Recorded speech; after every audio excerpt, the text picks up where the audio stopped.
Good afternoon all of you. तो अब हम सेशन की शुरुआत करते हैं। देखिए यहाँ पहला क्वेश्चन दिया है, इल्तुतमिश ने निम्नलिखित में से किसे रजिया को उत्तराधिकारी बनाने वाली शाही विज्ञप्ति जारी की, यानी जारी करने का आदेश दिया था। ए है कुतुबुद्दीन हसन गोरी, बी है ब है ताजुल मुल्क महमूद दाबिर, स है मिनहाज सिराज, द है इसामी। इल्तुतमिश ने निम्नलिखित में से किसे रजिया को, यहाँ पूछा है किसे रजिया को उत्तराधिकारी बनाने वाली शाही विज्ञप्ति जारी करने का आदेश दिया था, ये पूछा है। आ है कुतुबुद्दीन हसन गोरी, ब ताजुल मुल्क महमूद दाबिर, स मिनहाज सिराज, द है इसामी। यहाँ आपको बताना है किसने विज्ञप्ति जारी करने के लिए, शाही विज्ञप्ति जारी करने के लिए किसे आदेश दिया था। तो ये ताजुल मुल्क महमूद दाबिर था।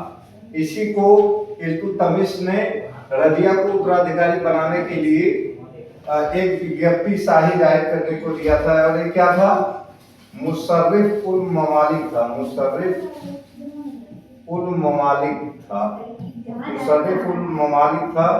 और इस पद का काम ही है लेखा जोखा से संबंधित काम को करने, शाही आदेश जारी करने का काम ये पद जारी करता था। तो शाही लेखा जोखा से संबंधित ये पद था, शाही लेखा जोखा से संबंधित पद था ये, ठीक है। तो इस यहाँ पर किसको, ब ऑप्शन आपका सही है, ताजुल मुल्क महमूद दाबिर को इल्तुतमिश ने रजिया को उत्तराधिकारी बनाने वाली शाही विज्ञप्ति जारी करने का आदेश दिया था। नेक्स्ट क्वेश्चन पर आइए। नेक्स्ट क्वेश्चन है कि सुल्तान ने, यहाँ पूछा है कि सुल्तान ने सिक्कों पर उम्दत उल निस्वा की उपाधि धारण की, आपसे पूछा है कि सुल्तान ने सिक्कों पर उम्दत उल निस्वा की उपाधि धारण की थी, ये पूछा है। आ ऑप्शन है बलबन, ब ऑप्शन है रजिया सुल्तान, स ऑप्शन है इल्तुतमिश, द ऑप्शन है फिरोज शाह तुगलक। आपसे पूछा है कि किसने अपने सिक्कों पर उम्दत उल निस्वा की उपाधि धारण की थी। तो ये रजिया सुल्तान ने धारण किया था, अपने सिक्कों पर यही उपाधि उसकी मिलती है, उम्दत उल निस्वा की मिलती है। नेक्स्ट क्वेश्चन पर आइए। नेक्स्ट क्वेश्चन देखिए, ये बहुत महत्वपूर्ण क्वेश्चन है। कबा व कुलाह किससे संबंधित है। अ में है परिधान, ब अधिकारी, स विभाग, द मंत्री। पूछ रहा है कबा व कुलाह ये किससे संबंधित है। तो देखिए कबा क्या होता था, एक कोट होता था, और कुलाह क्या होता था, एक पगड़ी होती थी। तो ये दोनों धारण रजिया सुल्तान ने किया था, ठीक है। कबा और कोट को धारण किया था, और ये परिधान से संबंधित है। तो आ ऑप्शन आपका सही है।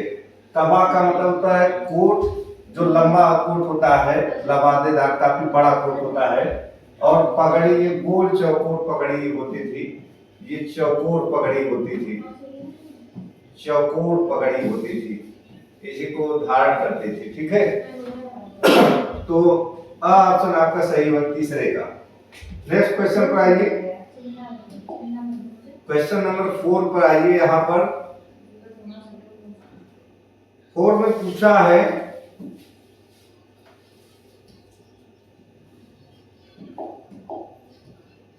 क्वेश्चन नंबर 4 में पूछा आपसे रजिया के संबंध में निम्नलिखित में से कौन सा कथन सही नहीं है, पूछा है। कौन सा कथन सही नहीं यानी गलत का पूछा है आपसे रजिया के संबंध में, ध्यान रखिएगा। उसने प्रशासन का पुनर्गठन किया, अ ऑप्शन है। ब है उसने पुरुषों की पोशाक धारण की, स ऑप्शन वह बेपर्दा होकर हाथी पर सवारी करते थे, द उसे सभी तुर्की अमीरों के समर्थन प्राप्त थे। आपसे पूछा है इसमें निम्नलिखित में से कौन सा कथन सही नहीं है, पूछा है, ठीक है। तो उसने प्रशासन का पुनर्गठन किया, सही है। इसने गैर तुर्कों को प्रशासन में महत्व दिया, जिसमें ताजिक और हबशी थे, ठीक। उसने पुरुषों के पोशाक को धारण किया था, ये भी सही है। वह बेपर्दा होकर हाथी पर सवारी करते थे, ये भी सही है। उसे सभी तुर्की अमीरों का समर्थन प्राप्त है, गलत है। उसे सभी तुर्की अमीरों का समर्थन प्राप्त नहीं था, इसी नाते उसके खिलाफ षड्यंत्र किया गया था। तो यहाँ पर द ऑप्शन आपका सही है। ठीक है, क्वेश्चन नंबर 5 पर आइए। 5 पर आए। 5 क्वेश्चन नंबर 5 पर देखिए, यहाँ पर क्या है क्वेश्चन, रजिया के ही संबंध में है। रजिया का पतन तुर्क सैनिक अभिजात वर्ग, यहाँ पूछा है रजिया का पतन तुर्क अभिजात वर्ग की जीत थी, ये पूछा है। किसका कथन है, यहाँ पर पूछा है कि किसका कथन है कि रजिया का पतन तुर्क अभिजात वर्ग की जीत थी। अ है हबीबुल्ला, ब ऑप्शन दिया है के निजामी, स ऑप्शन है मोहम्मद हबीब और द ऑप्शन है आरसी मजूमदार। पूछा है कि ये किस इतिहासकार का कथन है, तो ये हबीबुल्ला का कथन है कि रजिया का पतन तुर्क अभिजात वर्ग की जीत थी। मतलब रजिया को परास्त करके जो तुर्कों में तथाकथित अभिजात वर्ग था, जो एक महिला के तौर पर उसको पसंद नहीं करता था, उसकी एक विजय के तौर पर ये देखते हैं। ठीक है, तो यहाँ पर अ ऑप्शन आपका सही है, हबीबुल्ला। एबीएम हबीबुल्ला नाम है। The foundation of Muslim rule in India एक पुस्तक इन्होंने लिखा है। चलिए नेक्स्ट क्वेश्चन का ये क्वेश्चन नंबर 6 पर है। क्वेश्चन नंबर 6 में आपसे पूछा है मुइजुद्दीन बहराम शाह के संबंध में कौन सा कथन सही नहीं है। मुइजुद्दीन बहराम शाह के संबंध में कौन सा कथन सही नहीं है, ये पूछा आपसे। आ ऑप्शन है वह इल्तुतमिश का पुत्र था, ब ऑप्शन है वह रजिया के बाद सुल्तान बना, स ऑप्शन है उसने ऐतगिन को नायब ममलिकात नियुक्त किया, द ऑप्शन है 1240 ईस्वी में उसकी मृत्यु हो गई। यहाँ आपसे पूछा है कि कौन सा क्वेश्चन यहाँ गलत पूछ रहा है। तो बहराम शाह क्या था, ये इल्तुतमिश का पुत्र था, ये भी सही है। इसके बाद है वो रजिया के बाद सुल्तान बना, ये भी सही है। वो 1240 में मृत्यु हो गई, तो 40 से 42 तक यही सुल्तान था। 1242 तक ये सुल्तान के तौर पर था। ठीक है, उसने ऐतगिन को इसी शर्त पर नायब ममलिकात बनाया था। ठीक है, कि उसकी सल्तनत बनी रहे, ये भी सही है।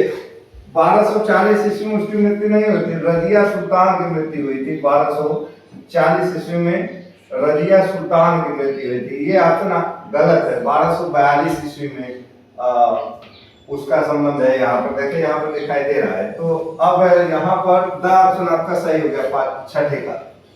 नेक्स्ट क्वेश्चन पर आइए, क्वेश्चन नंबर 7। क्वेश्चन नंबर 7 में पूछा है नासुद्दीन महमूद।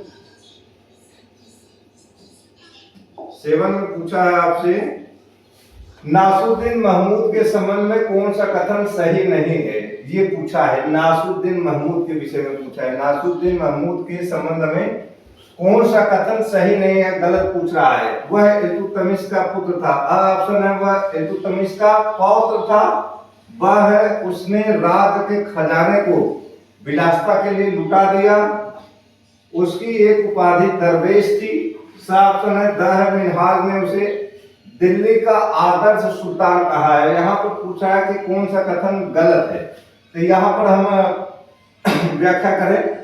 वह इल्तुतमिश का पौत्र था, बिल्कुल सही है, ये उसके पुत्र का पुत्र था। ठीक है, उसने राज के खजाने को विलासिता के लिए लुटा दिया था, गलत है। उसकी एक उपाधि दरवेश थी, ये सही है। मिनहाज ने उसे दिल्ली का आदर्श सुल्तान कहा है, भी सही है। और इसी के संबंध में मिनहाज ने पुस्तक भी लिखा था, तबकात ए नासिरी लिखा था। ये पुस्तक उसने लिखा था, पुस्तक है तबकात ए नासिरी, तबकात ए नासिरी पुस्तक लिखा है। और इसी पुस्तक में उसे दिल्ली का आदर्श सुल्तान उसने कहा है, दिल्ली का आदर्श सुल्तान कहा है। और उसी को ये समर्पित पुस्तक भी है। बाबा आदम से लेकर नासरुद्दीन महमूद के शासनकाल के 14वें वर्ष तक की जानकारी इस पुस्तक से मिलती है। तो यहाँ पर द ऑप्शन आपका, यहाँ पर देखे गलत पूछ रहा है ना, तो राज्य के खजाने में विलासिता को लुटा दिया, तो ये ब वाला ऑप्शन आपका सही है, 7वें का ब वाला ऑप्शन। नेक्स्ट क्वेश्चन पर आइए, क्वेश्चन नंबर 8 पर यहां आपसे पूछा है, बहुत ही बढ़िया क्वेश्चन है। आपसे पूछा है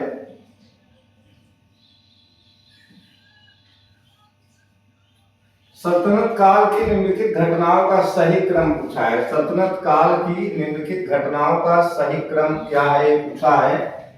पहला है ऐतगीन की हत्या, दूसरा है रजिया की हत्या, तीसरा है बहराम शाह की हत्या, चौथा है जमालुद्दीन याकूब की हत्या दिया है। 4 का दिया है। तो यहाँ पर देखिए सबसे पहले हत्या हुआ था जमालुद्दीन याकूब का। दूसरे फिर इसके बाद जो हत्या हुआ है वो रजिया सुल्तान की हत्या हुई है। फिर उसके बाद ऐतगीन की हत्या हुई, फिर इसके बाद बहराम शाह की हत्या हुई है। तो 4 पहले नंबर पे यहाँ हम देखें, चौथा नंबर हो गया, इसके बाद दूसरा हो गया, इसके बाद हम देखते हैं कि पहला हो गया, फिर इसके बाद होता है तीसरा। चौथा, दूसरा, पहला, तीसरा ही ऑप्शन आपका सही होगा। चलिए यहाँ नेक्स्ट क्वेश्चन पर यहाँ देखें। ये जो घटना है यहाँ पर ऐसे भी इसको दिखा सकते हैं। 1240 में ये हत्या हुई है, ये भी 1240 ईस्वी में ही हत्या हुई है, लेकिन ये थोड़ा पहले बाद में है, ये पहले ये बाद में है। इसके बाद हम देखते हैं कि ऐतगीन की भी हत्या 1241 के आसपास हो जाता है, और 1242 ईस्वी में बहराम शाह की हत्या हो जाती है 1242 में। तो यही क्रम सही होगा आपका। तो यहाँ पर 4 2 1 3 होगा। चले यहाँ ऑप्शन में देखें, पहला ऑप्शन है 1 4 2 3, ब है 1 2 3 4, स है 3 4 1 2, और द है 4 4 2 1 3। ठीक है, यहाँ पर हम देखें ये द वाला ऑप्शन आपका सही है, 4 2 1 3। ठीक है, यही वाला आपका ऑप्शन सही है। चलिए नेक्स्ट क्वेश्चन पर आइए। नेक्स्ट क्वेश्चन पर आइए, यहाँ पर हम देखते हैं क्वेश्चन नंबर 9 में हम देखें। क्वेश्चन नंबर 9, तो क्वेश्चन नंबर 9 को यहाँ हम समझते हैं।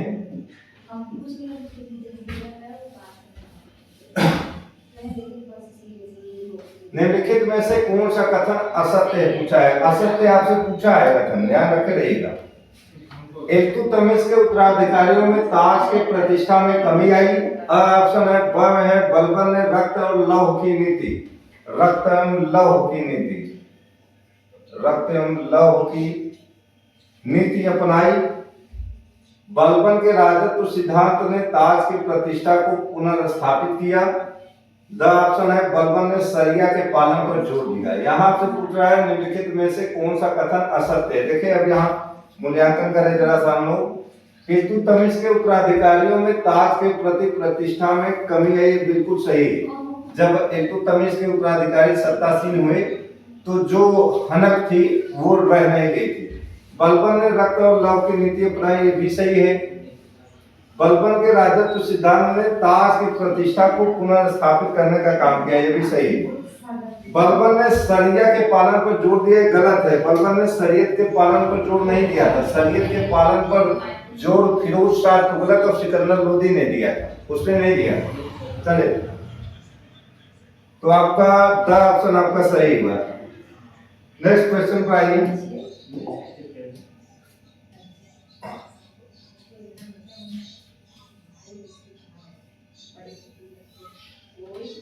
नेक्स्ट क्वेश्चन देखिए, यहाँ क्वेश्चन में पूछा है बलबन के संबंध में निम्नलिखित में से कौन सा कथन सही नहीं है, यानी फिर गलत वाला ऑप्शन पूछा है। उसे कुतुबुद्दीन ऐबक ने दिल्ली से दास के रूप में खरीदा था। ऑप्शन है ब है उसका मूल नाम बहाउद्दीन था। सा ऑप्शन है 1266 ईस्वी में दिल्ली का सुल्तान बना था। द उसकी एक उपाधि उलूग खान थी। आपसे पूछा है निम्नलिखित में से कौन सा कथन असत्य है। देखे तो उसका मूल नाम बहाउद्दीन था, ये सही है। 1266 ईस्वी में दिल्ली का सुल्तान बना, ये भी सही है। उसकी एक उपाधि उलूग खान की थी, ये भी सही है। उसे ऐबक ने नहीं खरीदा था, ऐबक ने उसको दिल्ली से नहीं खरीदा था, ये ऑप्शन गलत हो गया। तो पहला ऑप्शन आपका सही होगा। ठीक है, 10वें का पहला ऑप्शन आपका सही होगा। तो आज का सेशन इतना ही। आप बहुत भरपूर सारे क्वेश्चन थे, उसको आप शेयर कर दीजिएगा। और क्वेश्चन में और कोई समस्या हो या उसके संबंध में कोई सुझाव हो तो उसके लिए आप सभी आमंत्रित हैं। आप जरूर कुछ और क्वेश्चन भी आप पूछ सकते हैं। धन्यवाद।